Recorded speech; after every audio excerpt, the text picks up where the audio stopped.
Any woman would be able to tell you that when she goes to see her physician, the one and only question that they ever get asked is, when was your last menstrual period?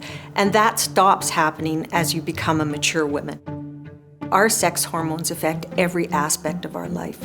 And we've discovered in the women's cardiovascular heart health world that we don't pay attention to what those sex hormones are doing to our health. My name is Colleen Norris. I'm a professor and the Associate Dean of Research at the Faculty of Nursing at the University of Alberta.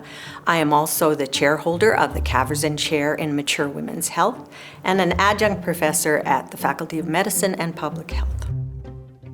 So we do know a couple of things about women's health as they're going through perimenopause and menopause. As we're going through perimenopause, your estrogens and your progesterones are changing virtually daily. We've started to identify that actually the drop-off of estrogen and progesterone affects your vascular health, so the vessels in your body, your blood vessels.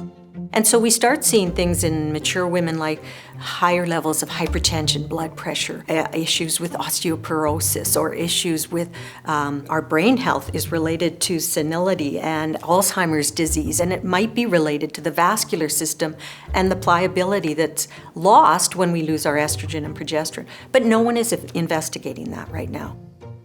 So we know that we have this baseline lack of evidence. In the Kaversen Chair in Mature Women's Health, I've been given the opportunity to actually change that.